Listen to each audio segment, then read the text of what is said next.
importantes en relación a esta garantía constitucional.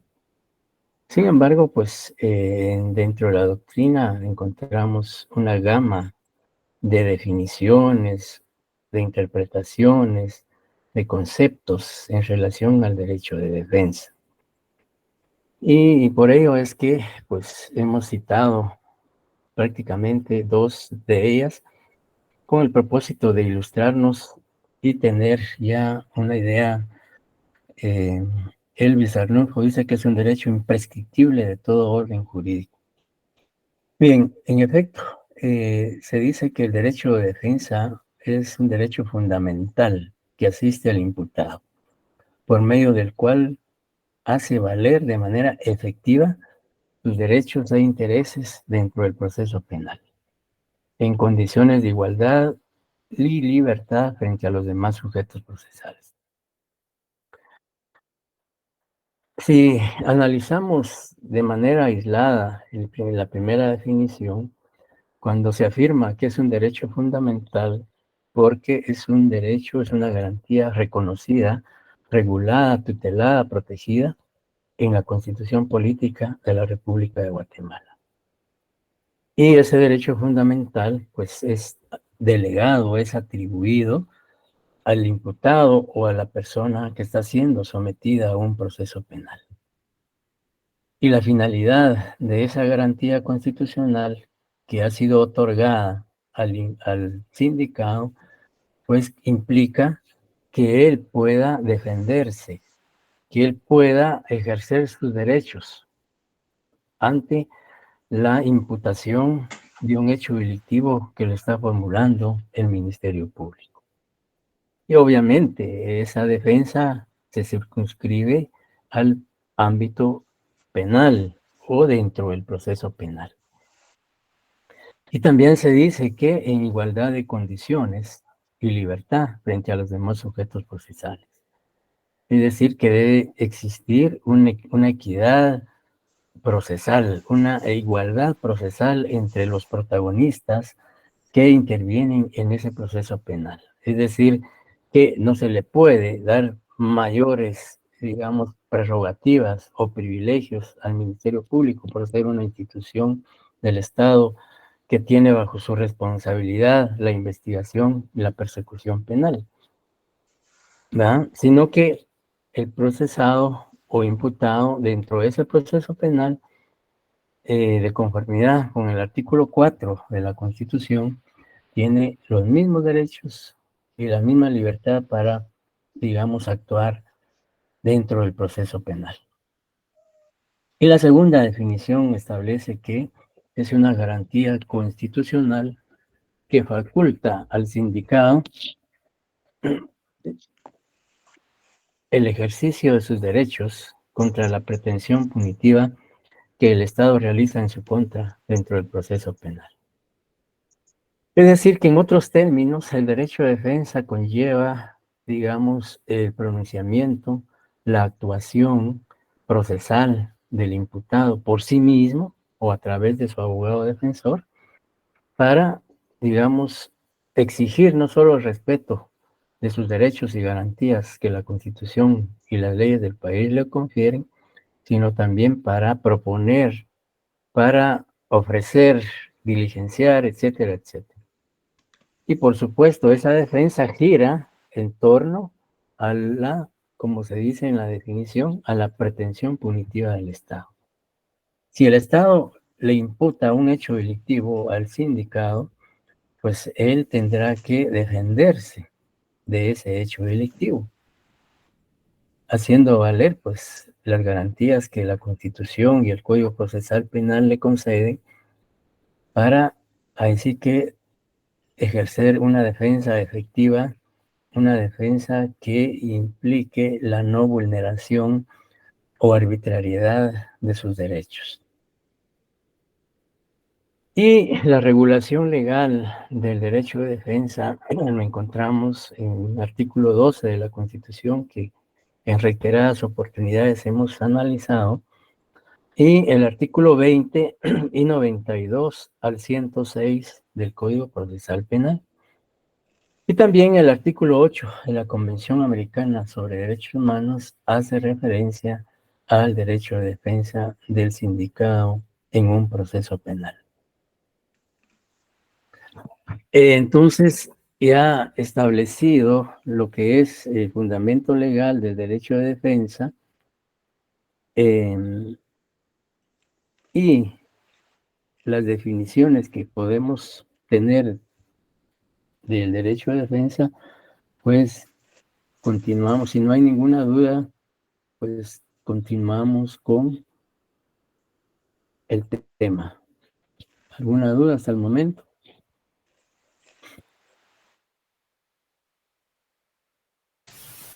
¿Todo claro, Lick? Gracias. Bien, hay en tanto el Código Procesal Penal como en la doctrina se reconoce o se conoce o se admite o se acepta dos clases de defensa. La defensa material, que es la que realiza, la que ejecuta o ejerce el propio sindicato. También, como vamos a ver en un momentito, es una autodefensa, es decir, el imputado asume por sí mismo su defensa. La ley permite pues que el imputado, y vamos a analizar qué condiciones o requisitos exige la ley para que el imputado pueda ejercer su propia defensa dentro del proceso penal. Y por otro lado, o en el otro vértice, encontramos la defensa técnica. Y la defensa técnica se le denomina técnica precisamente porque la misma es realizada por un profesional del derecho debidamente colegiado, activo, debidamente preparado, sobre todo si es en materia penal.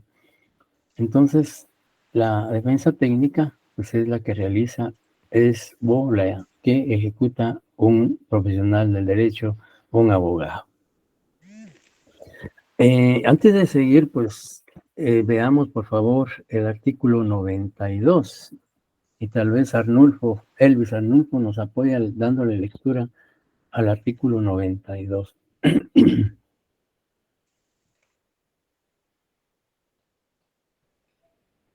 Perdón, licenciado, del Código Procesal Penal. Por supuesto. De acuerdo. Artículo 92, derecho a elegir defensor. El sindicado tiene derecho a elegir un abogado defensor de su confianza. Si no lo hiciere, el tribunal lo designará de oficio, a más tardar antes de que se produzca su primera declaración sobre el hecho, según la reglamentación para la defensa oficial. Si prefiere defenderse por sí mismo, el tribunal lo autorizará solo cuando no perjudique la eficacia de la defensa técnica y en caso contrario, lo designará de oficio. La intervención del defensor no menoscaba el derecho del imputado a formular solicitudes y observaciones. Gracias. Bien, al tenor de lo establecido en el artículo 92, claramente se dice que el sindicado imputado tiene derecho a elegir un abogado de su confianza. No, bueno. ¿Por qué el legislador plasmaría en el texto del código que el imputado debe elegir un abogado de su confianza? ¿Por qué cree que se da esa situación, Norma Lisset Castro?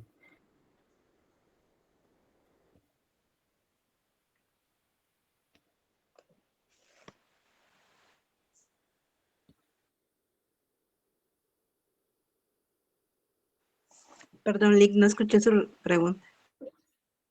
Pero sí escuchó la lectura del artículo 92. Sí, es derecho a elegir defensor. Sí, digamos, ¿por qué cree usted que el legislador plasmó en el código que el imputado tenía el derecho de elegir un abogado de su confianza?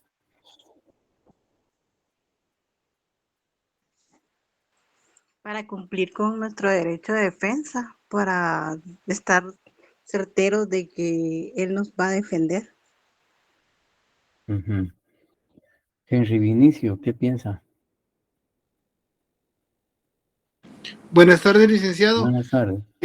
Primero, para para tener ese, redundando un poco, para tener ese derecho de podernos defender, pero sobre todo poder elegir al abogado, como dice ahí, de confianza, seguro que es el artículo, o de confianza o de preferencia de confianza, y que no se nos sea negado. Pero por otro lado, también cuando la situación económica no lo permita, el Estado nos debe proporcionar uno. Esto con la finalidad de que no seamos únicamente juzgados, como decía usted anteriormente, por el Ministerio Público directamente, sino que tengamos ese derecho, ¿verdad?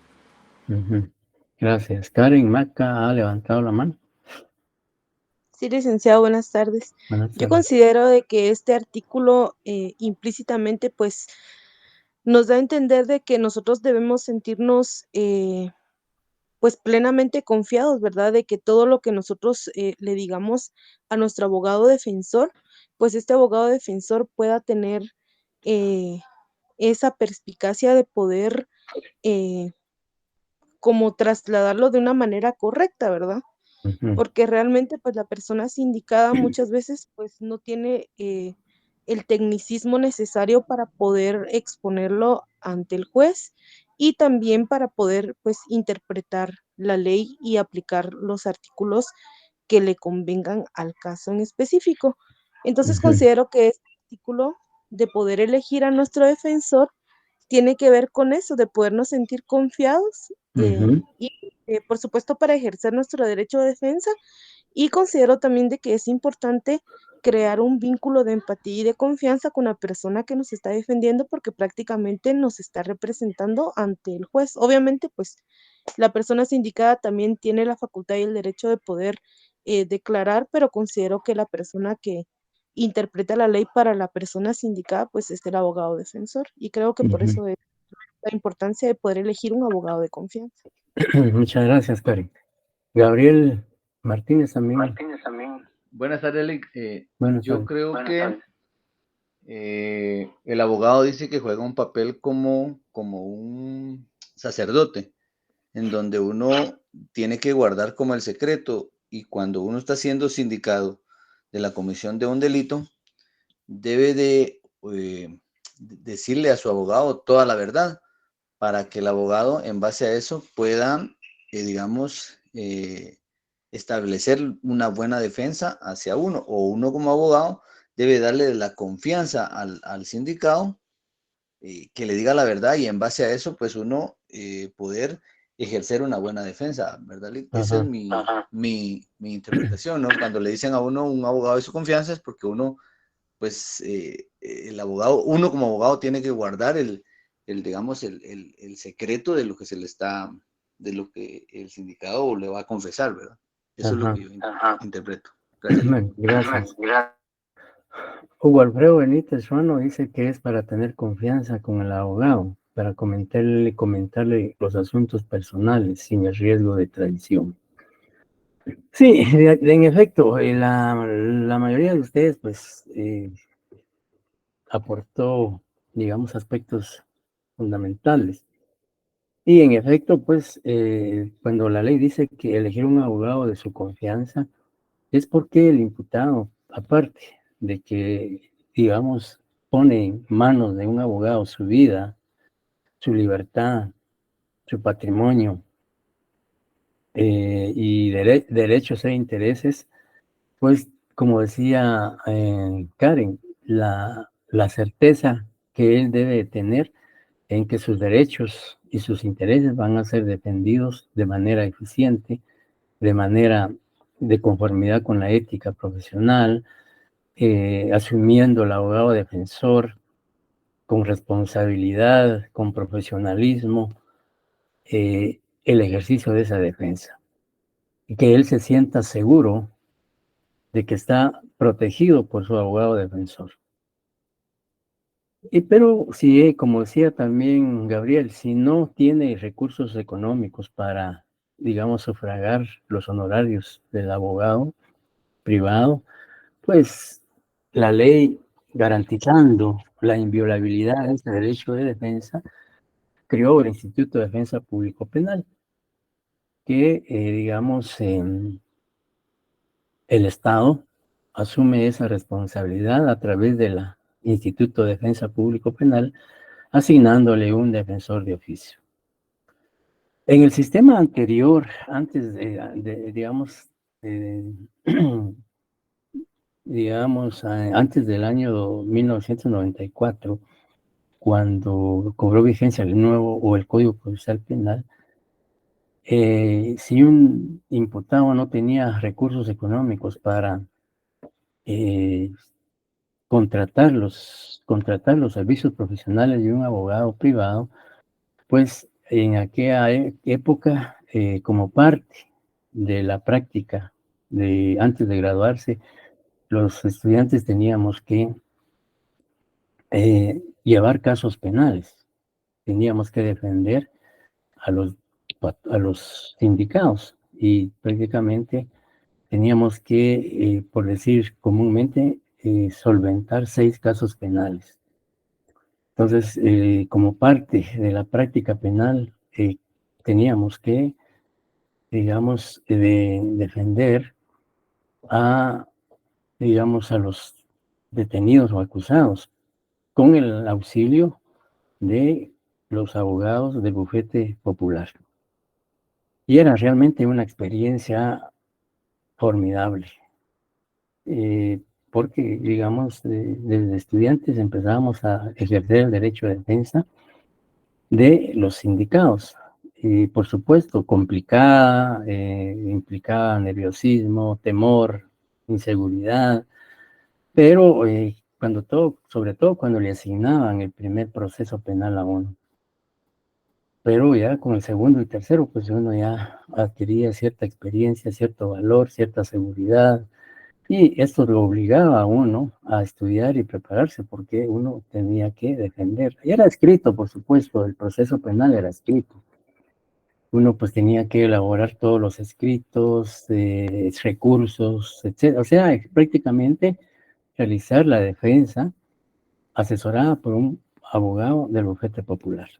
Lastimosamente esa práctica se perdió porque era de mucha valía y de mucha experiencia. Es un comentario nada más. Bien, entonces vemos que garantizando el derecho de defensa puede el imputado contar con un abogado defensor de su confianza o bien uno nombrado de oficio por el juez o tribunal si él no tuviera recursos. Pero también el artículo 92 dice que si, en una de las partes dice, si prefiere defenderse por sí mismo, el tribunal lo autorizará, solo cuando no perjudique la eficacia de la defensa técnica. Es decir, que la ley permite que el imputado pueda defenderse a sí mismo, que pueda él ser su propio abogado defensor. Pues por supuesto, no sería como abogado, él ejecutaría su defensa, no como abogado, porque no tiene la calidad de abogado. Aunque pudiera ser que si tuviera la calidad de abogado, pues también con mayor razón pudiera él defenderse, ¿ya? Es decir, no auxiliarse de otro abogado privado ni público, sino siendo el abogado, pues podría ejercer su propia defensa. Y aun y cuando no sea abogado, pues la ley permite que pueda defenderse. Sin embargo, en este caso, la ley sí dice, solo cuando no perjudique la eficacia de la defensa técnica. Esto implica que no se le puede, digamos, un juez no puede autorizar que el imputado se defienda a sí mismo si estima o considera que no tiene la capacidad y conocimientos para ello. Por ejemplo, si el sindicado no tiene, digamos, mayor escolaridad, sino únicamente un tercero primaria, cuarto primaria, y no tiene mayor educación o instrucción, pues obviamente él no podría defenderse a sí mismo, porque ahí pone en riesgo, pone en peligro la eficacia de su defensa técnica.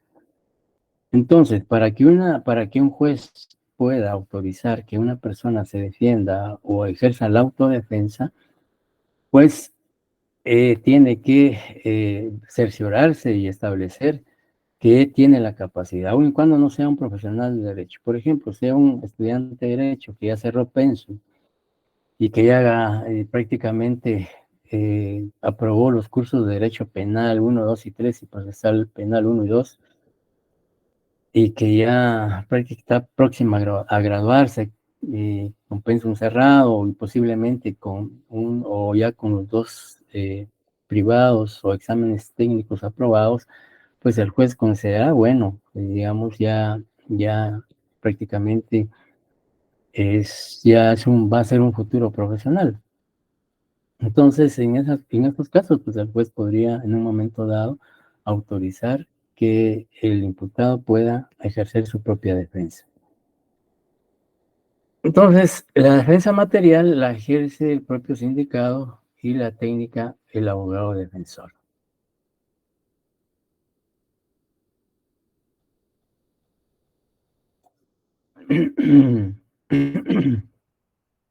Bien, en cuanto a la defensa material, la defensa material ya se dijo que es la que realiza el propio sindicado. Y la defensa material puede ser activa y puede ser pasiva. ¿Y cuándo estamos en presencia de una defensa material activa? Pues se dice que cuando el imputado dentro del proceso penal admite o acepta declarar. ¿Ya? Cuando declara en el proceso penal instruido en su contra, ejerciendo su derecho de defensa ante el interrogatorio formulado por los otros sujetos procesales. Si el sindicado admite o declarar dentro del proceso penal, pues ya como vimos en el artículo 82, numeral tercero, él pues al ser interrogado por el Ministerio Público, por el defensor y querellante si existe en el proceso, cuando él contesta el interrogatorio, pues ahí está ejerciendo una defensa material. O bien cuando él realiza algunas solicitudes o peticiones dentro del proceso penal, porque recuerden ustedes que el imputado, como dice la ley, lo vimos anteriormente, que el imputado por sí mismo o a través de su abogado defensor puede formular las solicitudes o peticiones que estime pertinentes dentro del proceso penal. Y la defensa material pasiva, cuando se abstiene de declarar, es decir, no declara dentro del proceso penal, entonces no es sometido a un interrogatorio. O cuando él sencillamente no actúa, no participa, más que a través de su abogado realiza todas las diligencias, actuaciones o peticiones que estime pertinentes.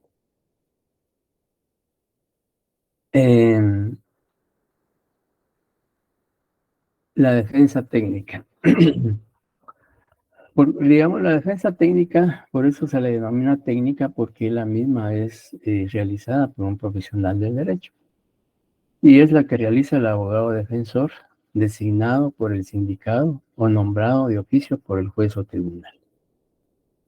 Entonces, prácticamente ahí estamos ante esas dos clases de defensa, la defensa material y la defensa técnica.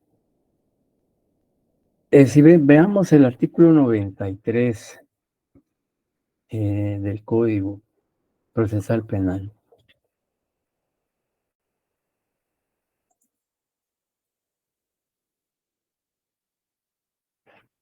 Alguien que le pudiera dar lectura al artículo 93, por favor.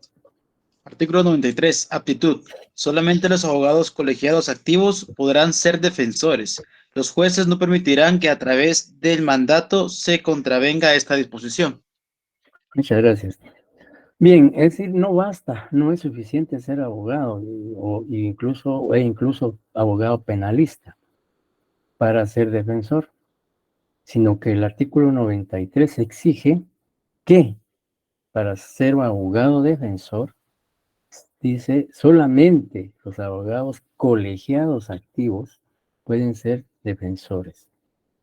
Esto significa que para que usted pueda ser abogado defensor en el proceso penal, tiene que estar al día en sus cuotas en el colegio de abogados. ¿Ya? digamos, para poder ejercer o para poder estar activo, todos los abogados debemos de pagar una cuota al Colegio de Abogados y eso nos hace o nos da la calidad de activos. Y cuando decimos activos, pues esto implica que podemos ejercer la profesión sin más limitaciones que las establecidas en la ley. Pero si un abogado no ha cumplido con pagar las cuotas al Colegio de Abogados, está inactivo, no es colegiado activo, entonces no podría ser abogado defensor.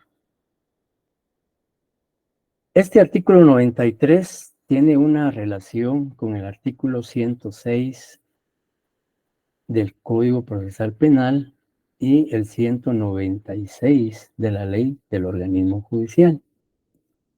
Entonces, anotemos ahí, si ustedes quieren hacer la llamada correspondiente, pues relacionar el artículo 93 con el artículo 106 y con el artículo 106 del Código Procesal Penal y el 196 de la Ley del Organismo Judicial.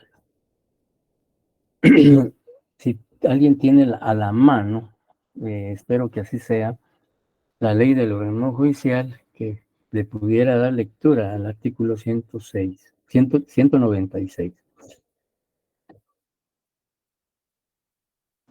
Angelic, buenas tardes. Buenas tardes. Dice, artículo 196, calidad de abogado.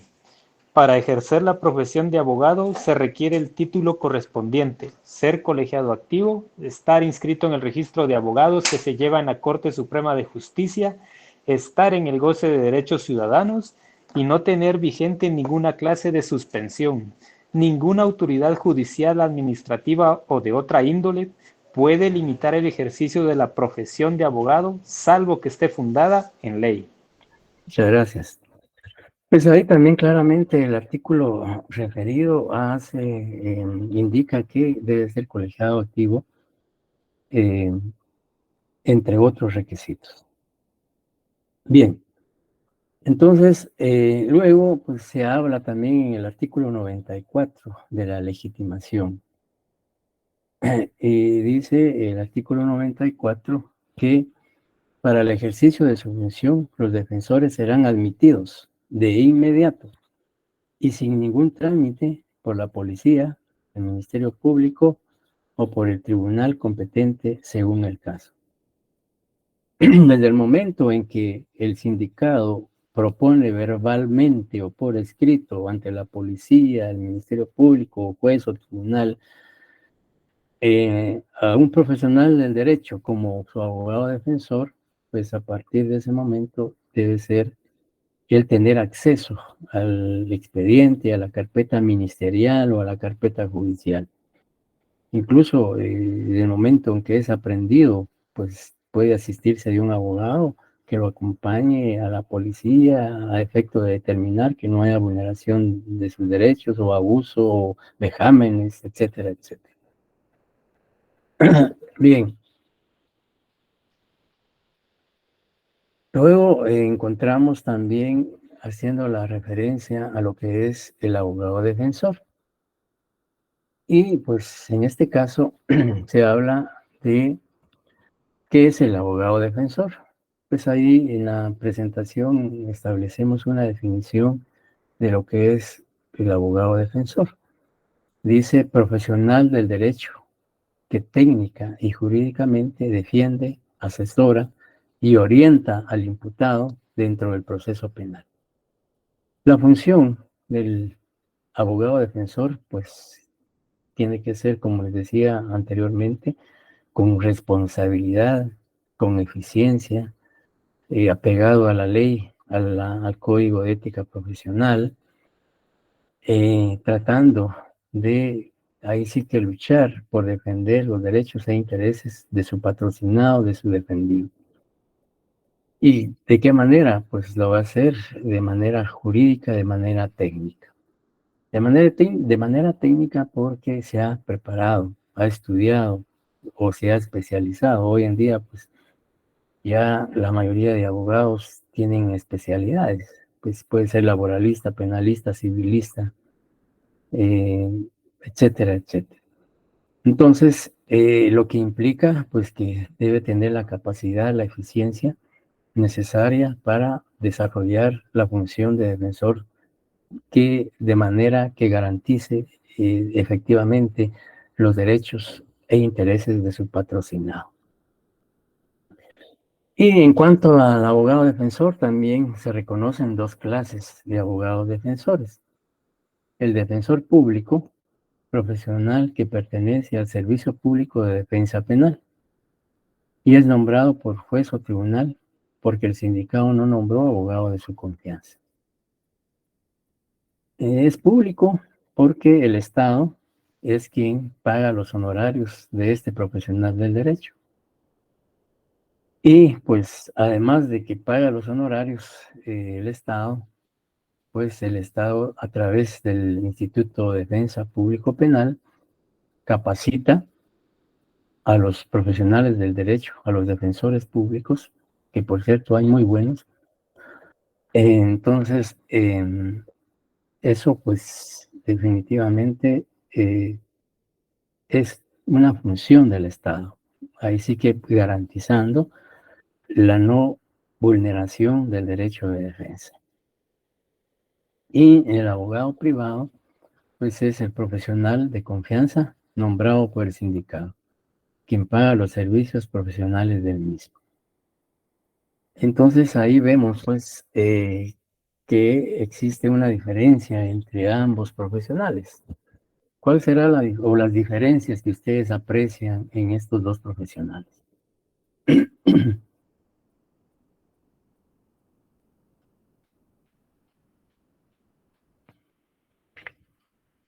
¿Me están escuchando? Sí, licenciado.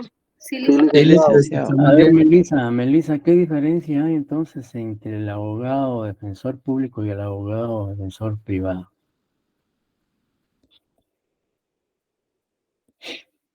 Es que el público pues lo nombra el Estado y el privado uno paga por sus servicios. Ajá, sí, alguien levantó la mano, Eduardo Flores. Yo, tal vez con el abogado particular o privado, pues el servicio de la atención es un poco más personalizada. El abogado público, él trabaja solo con los casos que le asigna el Instituto de la Defensa Pública, ¿verdad?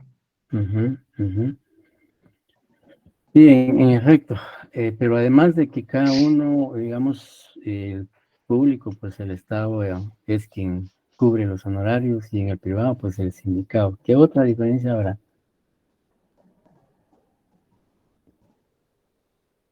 Luis Sánchez.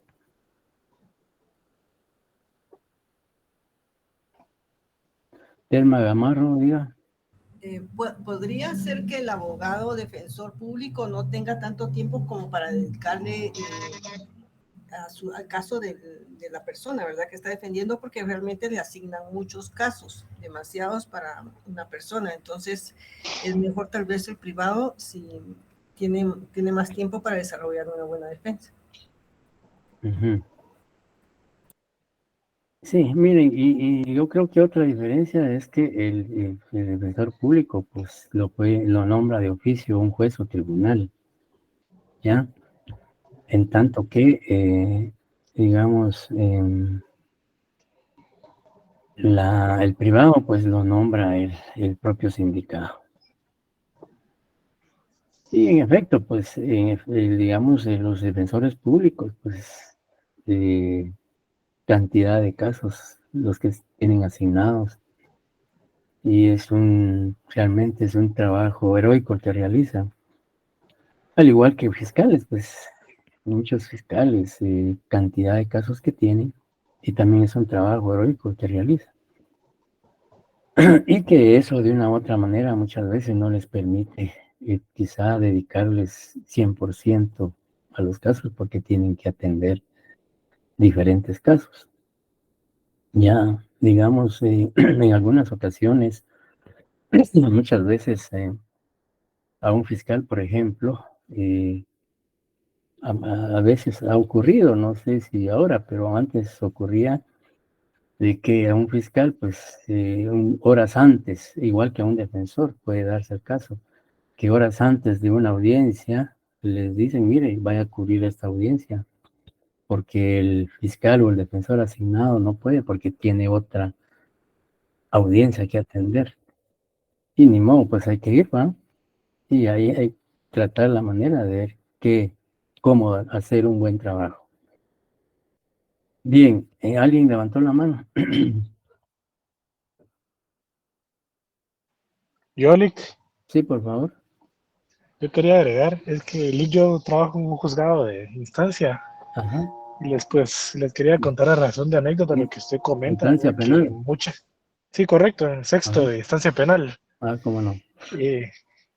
Pues lo que usted comenta, yo estuve un tiempo en el área de audiencias y sí, la carga laboral es muy grande tanto para el Ministerio Público como para la defensa pública, ¿verdad?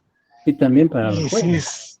bueno, sí, también para sí, los auxiliares judiciales y los jueces, ¿verdad? Ajá, ajá. Pero bueno, en sí a lo que creo yo es que hay casos, ¿verdad? Donde sí se nota cuando el fiscal o el abogado tienen estudiado, conocen y analizan el expediente, a cuando solo vienen y tienen que cubrir y solo pasan a leer, porque muchas veces se quedan sin argumentos, no conocen, no saben. Fíjense que cuando hay algún ya sea fiscal o abogado defensor que tiene conocimiento del expediente, ni siquiera lo tocan, ¿no? Que ellos argumentan lo Exacto. que exponen lo que ellos saben, ¿verdad? En cambio, cuando no saben, cuando están cubriendo, están volteando el expediente, se van para un lado al otro y no saben, ¿verdad? Sí, es Entonces cierto. sí se nota la diferencia entre. Entonces, pero sí, definitivamente no es culpa de ellos, pues, sino que es en realidad responsabilidad del sistema, ¿verdad? Porque la carga Claro, laboral es muy grande, ¿verdad? Entonces las instituciones no se dan abasto. exacto. No, y usted tiene razón. Y también en el caso de ustedes que son auxiliares de juez, pues atender varios casos, digamos, tener audiencias una tras otra, aunque ahora pues la oralidad ha permitido un poco de más celeridad, ¿verdad? Y ya prácticamente de oficial de audiencias, el juez y secretario son los que están, pero el auxiliar tiene que resolver todos los escritos que presente el Ministerio Público, que presente la defensa, que presente el querellante, si hay las partes civiles, etcétera, y no solo una petición, son cantidades. Entonces, sí, mire, la carga laboral para las instituciones del sector justicia es altísima. Y ahora pues hay mucha facilidad en cuanto digamos, eh, a las herramientas que se tienen.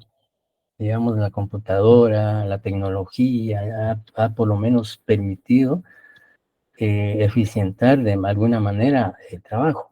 Antes, por ejemplo, antes de que se implementara el sistema acusatorio y la vigencia del Código Procesal Penal, antes de 1994, los oficiales de los tribunales penales, digamos, tenían que trabajar en máquina con 5 o 6 copias, con papel carbón, y si usted se equivocaba, pues no es como ahora que sencillamente la computadora usted borre, suprime y punto, ¿va?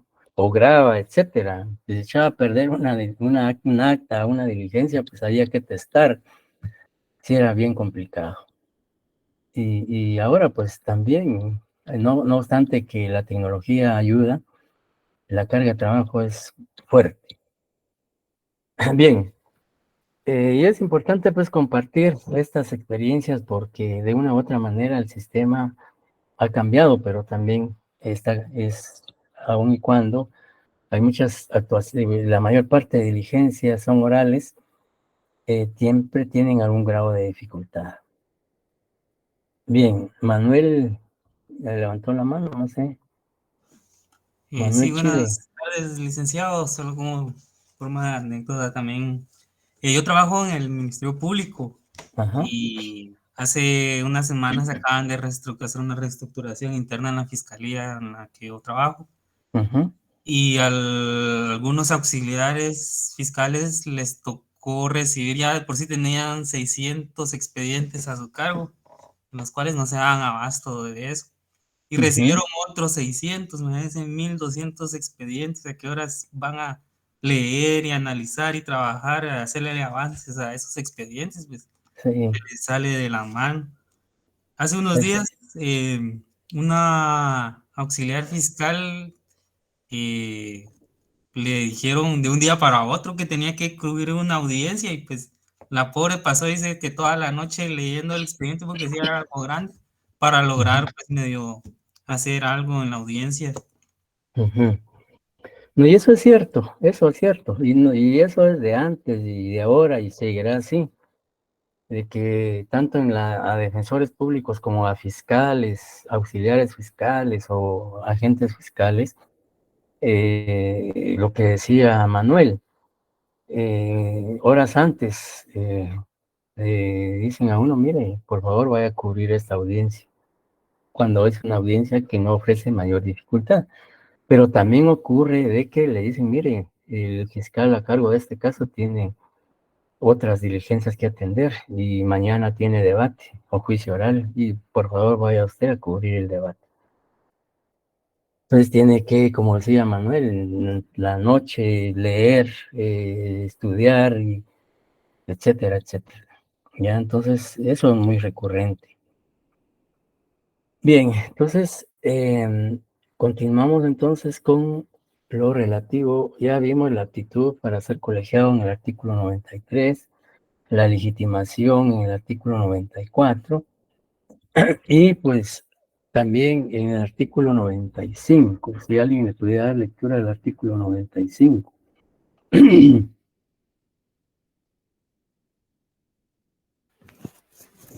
lo leo, Alex? Por favor. La defensa de varios imputados en un mismo procedimiento por un defensor común es en principio inadmisible. El tribunal competente, según el periodo del procedimiento, o el Ministerio Público podrá permitir la defensa común cuando manifestantemente no exista incompatibilidad. Cuando se advierta la incompatibilidad, podrá ser corregida de oficio, proveyendo a los reemplazos necesarios según está previsto para el nombramiento del defensor. Gracias. Bien, lo que el artículo 95 nos quiere decir es que, digamos, el procesado o el sindicado en un mismo proceso no puede ser defendido por más de 2 defensores, ¿ya? O bien, como dice, la defensa de varios imputados en un mismo procedimiento por un defensor común es inadmisible en principio, dice el primer párrafo. Es decir, que si, digamos, en un proceso penal existen 5 sindicados o procesados y, digamos, quieren que el mismo abogado defensor sea para los 5, pues en la ley, según el párrafo primero del artículo 94, dice que no se puede admitir. Y pienso que ese artículo debió quedar hasta ahí. Sin embargo, en el segundo párrafo dice, el tribunal competente, según el periodo del procedimiento o el Ministerio Público, podrá permitir la defensa común cuando manifiestamente no exista incompatibilidad. Realmente, a mi juicio, este párrafo está de mal, porque entonces, ¿se acepta o no se acepta un defensor común? Porque por un lado, el primer párrafo del artículo 95 dice que en principio es inadmisible. ¿Y por qué? Porque imagínense ustedes que un abogado defensor está velando por los derechos e intereses de 5 procesados. ¿Creen ustedes que haría una defensa efectiva? Una defensa que garantice la eficacia de la defensa de esos derechos e intereses de los 5 imputados.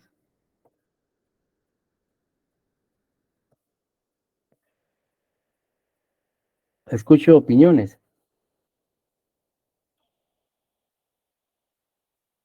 Gabriela. Lick, a mí me cabe una duda leyendo el artículo 96. Dice que el imputado no podrá ser defendido simultáneamente por más de 2 abogados, pero yo he visto algunos... Nos estamos adelantando un poquito, estamos viendo el artículo 95.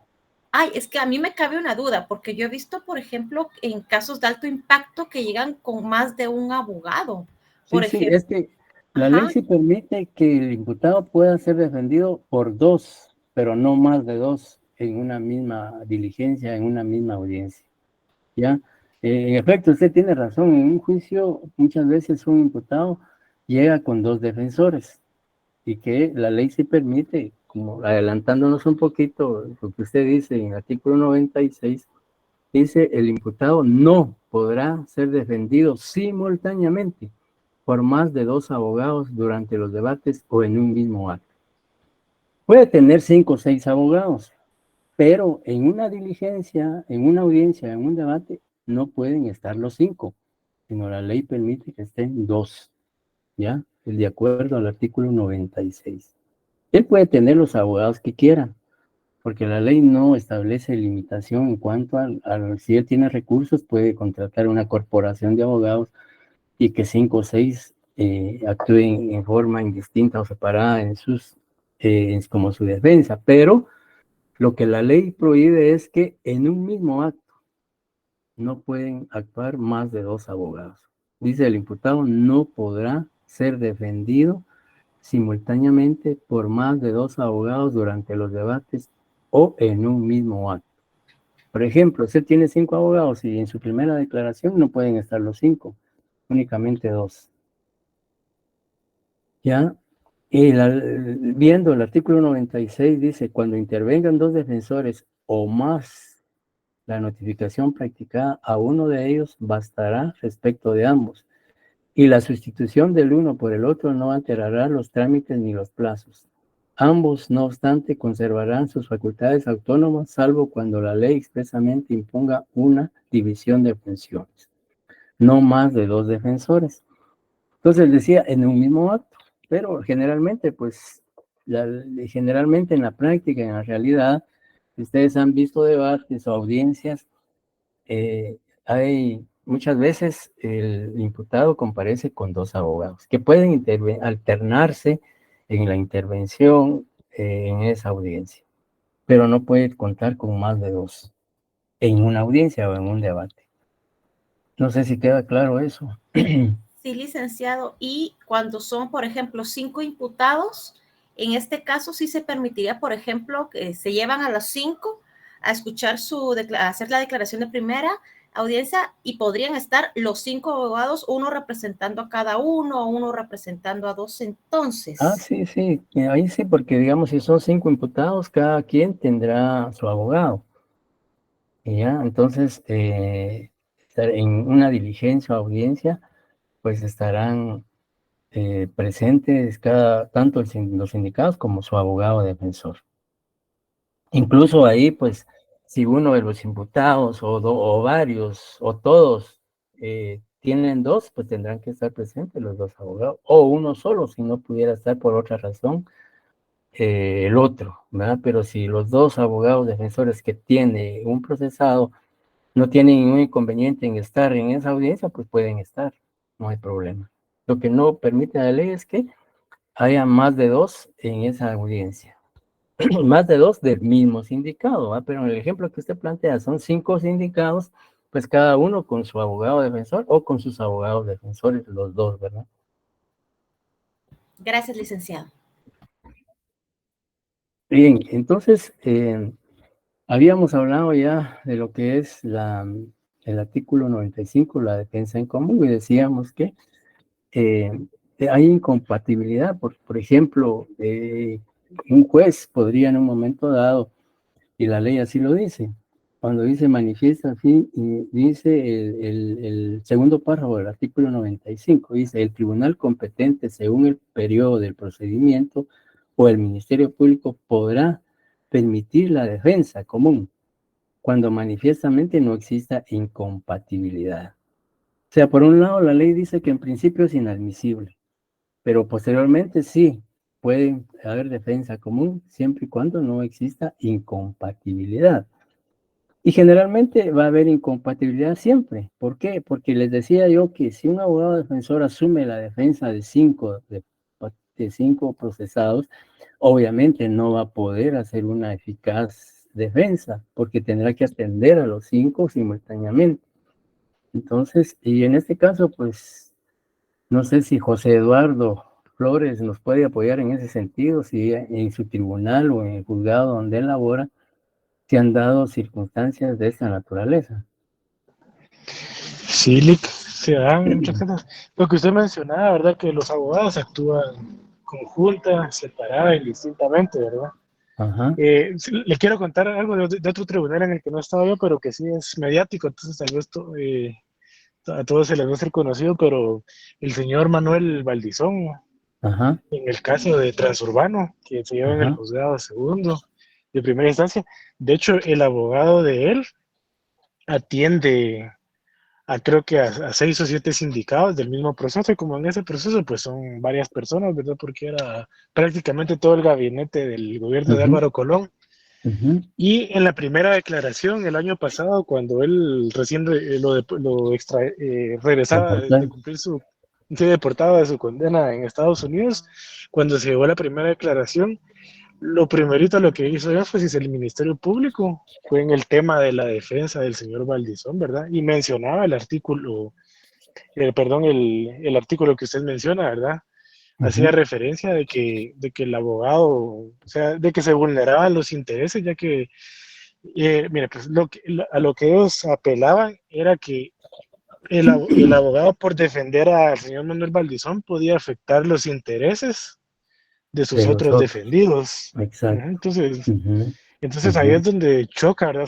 Se contradice, pues hay un conflicto de intereses, pero mire, entra a criterio de los jueces, y pues en ese caso la señora jueza dio al lugar y permitió que se siguiera, que el abogado pudiera seguir defendiendo al señor Valdizón, pero sí con la condición de que si en algún momento, en alguna etapa del proceso, podría existir ese conflicto de intereses o afectar a los intereses de los otros patrocinados, sí tendrían que el abogado decidir a quién defender, ¿verdad? Claro. Sí, gracias por su aporte, José Eduardo. No, y definitivamente, también uno de abogado tiene que ser honesto. Uno de abogado tiene que ser, digamos, actuar con ética. Y uno sabe que no va a poder defender eficazmente a todos, a los 5, por ejemplo, pues entonces no aceptar. ¿Ya? Y no aceptar, sí, mire, definitivamente yo no puedo asumir su defensa porque voy a asumir la defensa de X, Y persona, y eso me va a implicar tiempo para análisis del expediente, actuar en diligencia, y además yo tengo otros compromisos, etcétera, etcétera. Entonces es cuestión también de profesional del derecho, de ser serio, responsable y sobre todo ético. Bien, continuamos entonces con lo relativo a lo que es el derecho de defensa. Luego, también la ley habla del número de defensores, que ya vimos en el artículo 96, que ya nos adelantamos. Y también se habla de la sustitución. Algo importante que hemos establecido aquí es que la sustitución en el artículo 97. En el artículo 97 se señala que cada defensor podrá designar un sustituto para que, con el consentimiento del imputado, intervenga si el titular tuviera algún impedimento. Y aquí es por eso es que a veces se tienen 2 abogados defensores o más, porque, digamos, sí, puede darse el caso que en digamos, uno de los abogados defensores no pueda estar presente en la primera declaración del imputado o en otra diligencia, porque ese día y esa hora tiene que atender otro asunto de otro proceso.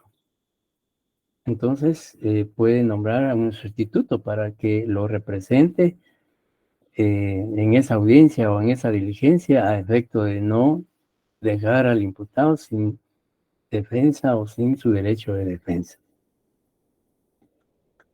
Algo importante que establece el artículo 98, que vamos a ver acá, en el artículo 98 habla sobre, leamos por favor a alguien que le dé lectura al artículo 98. Nombramiento en caso de urgencia. Cuando el imputado estuviera privado de libertad, cualquier persona podrá asignarle por escrito un defensor ante la policía o las autoridades encargadas de su custodia, o verbalmente ante el Ministerio Público o el juez. Asignación que se le dará a conocer inmediatamente. En caso de urgencia, comenzará a actuar provisionalmente este defensor. Gracias. Mire, ese artículo 98 es interesante. ¿Por qué creemos que es interesante el artículo 98?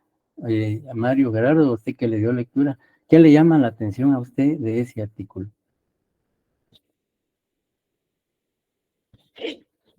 Quizá, bueno, desde mi parte, desde mi punto de vista, pienso que tal vez como el derecho que da cualquier persona de poder asignarle a un defensor, lo veo como particularmente pues, especial, ¿verdad? Porque pareciera que tuviera como tipo mandato, ¿verdad? Por la persona que está bajo custodia, el imputado, por así decirlo.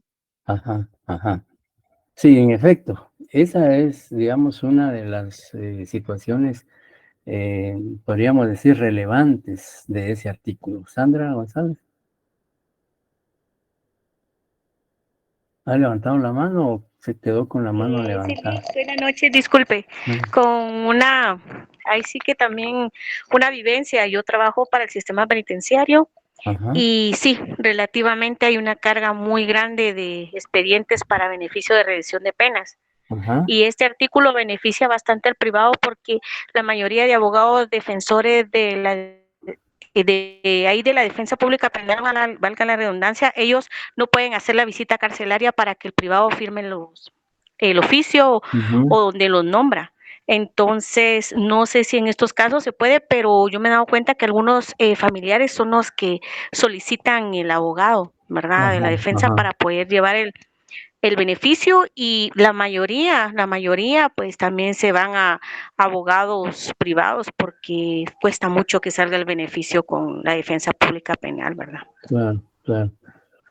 Bien, en efecto, miren lo que decía Mario Gerardo, llama la atención que la ley faculta, la ley le otorga un derecho a cualquier ciudadano, ¿ya?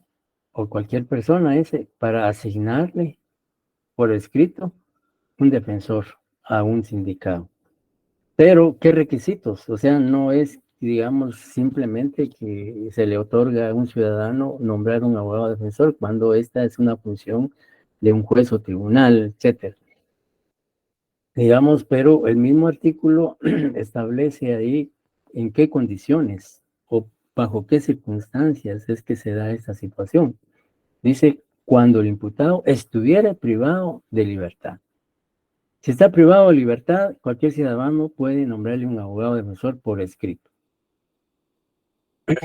Y lo puede hacer ante la policía, a las autoridades encargadas de su custodia o verbalmente ante el Ministerio Público o el juez. Asignación que se dará a conocer inmediatamente. Entonces, en caso de urgencia, comenzará a actuar provisionalmente este defensor. Entonces, dos situaciones, que sea un caso de urgencia y que esté privado de libertad. Solo en esos casos puede cualquier ciudadano nombrar un abogado defensor por escrito al procesado. Ahí sí que para garantizar su derecho de defensa. Luego, en los demás artículos que señalamos ahí, pues está en el artículo 99, el nombramiento posterior de abogado. Dice, el imputado puede designar posteriormente otro defensor, reemplazando al anterior que ya interviene en el procedimiento. Pero este último no podrá abandonar la defensa hasta que el nuevo defensor acepte su cargo. Por ejemplo, puede darse el caso que inicialmente el imputado no nombre abogado defensor de su confianza y lo hizo el juez o tribunal nombrándole un abogado de la defensa pública. Pero posteriormente el sindicado puede, ahí sí que sustituir a este defensor público por un privado. ¿Ya? Pero la ley dice que el defensor público que está nombrado no puede abandonar la defensa hasta que el privado asuma la responsabilidad de la defensa. Y también se da la otra situación, en el segundo párrafo, dice, el mismo derecho existe para reemplazar al defensor nombrado de oficio por uno propuesto por el imputado. Puede darse a la inversa.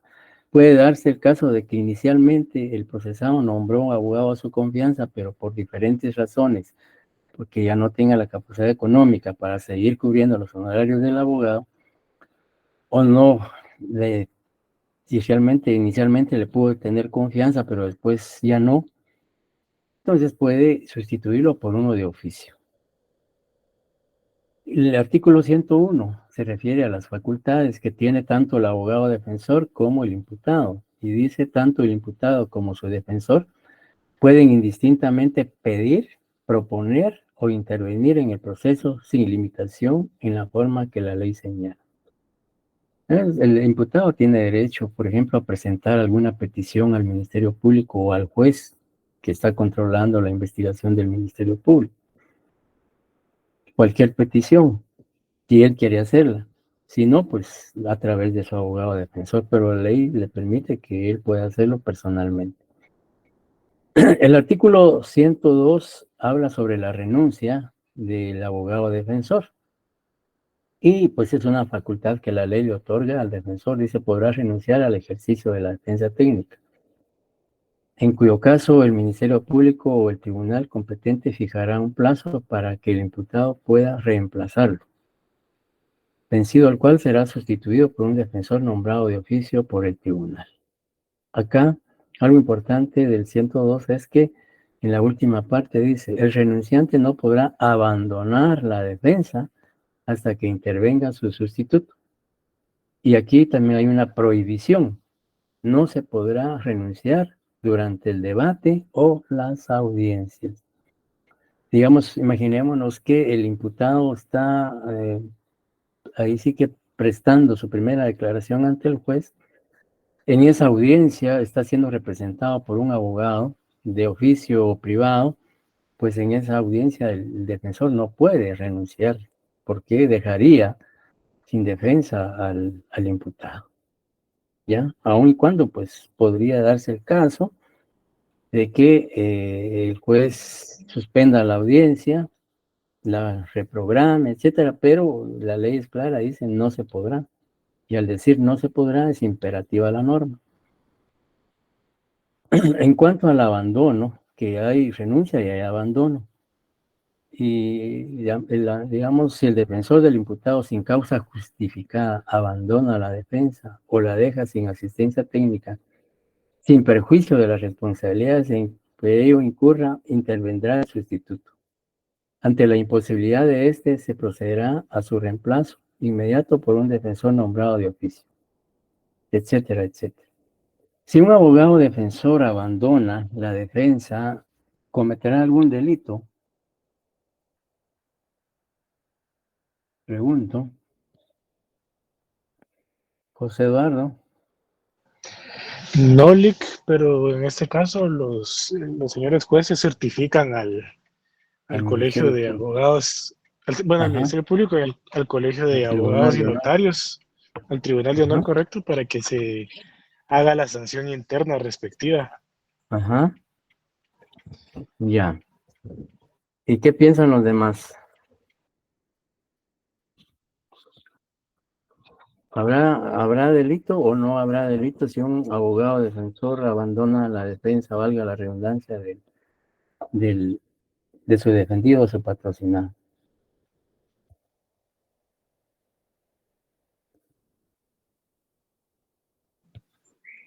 Sí, hay delito, licenciado.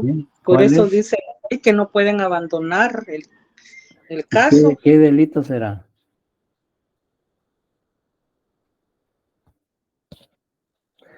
Pregunto, si un abogado defensor sin justa causa abandona la defensa, ¿causará perjuicio al imputado o no?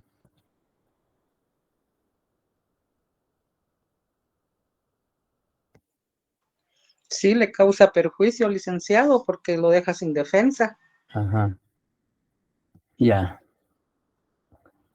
Bien, por favor, José Eduardo, si es tan amable de darle lectura al artículo 465 del Código Penal. Dame un minuto, Ricardo, te hace lo leo.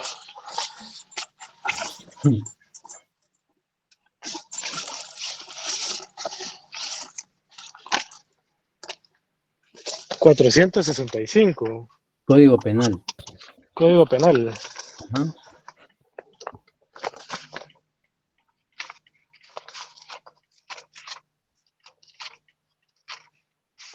El 465 dice patrocinio infiel.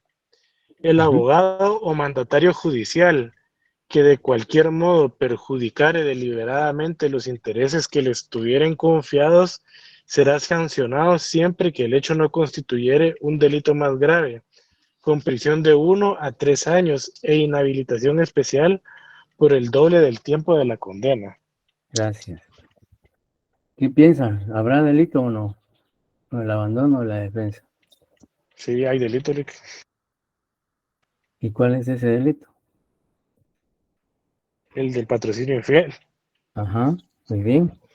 Entonces sí hay delitos, aparte de las responsabilidades civiles y responsabilidades administrativas ante el colegio de abogados, etcétera. Sí, José Eduardo o José Manuel, ¿quién levantó la mano?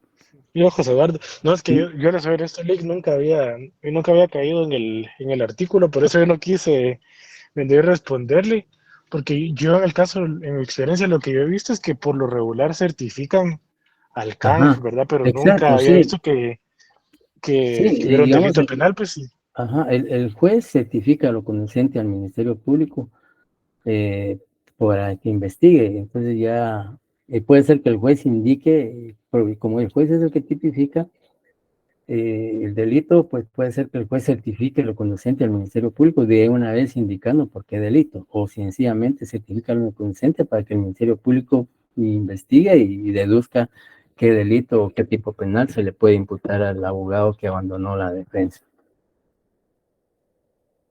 Bien, entonces en los demás artículos 104 y 105 y 106 existen otras circunstancias relacionadas con la defensa técnica del defendido. Bien, si no hay ninguna pregunta, concluimos nuestra clase de esta noche. Y pues tal vez solo recordarles quizá a los compañeros que se conectaron tardíamente, es solo reiterar que para el próximo jueves en horario de clase vamos a tener comprobación de lectura como parte de, digamos, de la ponderación de segundo parcial. Pues el segundo parcial tiene un punteo de 40 puntos que puede ser dividido en trabajos de investigación, comprobaciones de lectura o cualquier otra actividad académica que el estudiante pueda realizar, pero en este caso vamos a hacer comprobación de lectura ya reiterando sobre las leyes siguientes, la ley orgánica del Ministerio Público, decreto 4094, reformado por el decreto 18/2016, ley de servicio de defensa público penal, decreto 129/97 y sus reformas, y también su reglamento. Y la ley del sistema penitenciario, el decreto 33/2006. Vamos a hacerlo de 5:30 en adelante a 7:05, porque pues hay que atender la otra sección. En esta comprobación de lectura no hay extemporáneo, no hay extraordinario, sino que el que se conecta y realiza la comprobación, pues qué bueno, y el que no, pues lamentablemente no habrá otra oportunidad. Así es que, Sheila, no sé, ¿quería alguna pregunta? Buenas noches, licenciado. Solo solicitarle, disculpe la molestia, si pudiera poner en pantalla nuevamente la diapositiva 2. Es que se me desconectó la computadora en ese momento, Lick, disculpe. 2. Sí, la 2, por favor, Lick.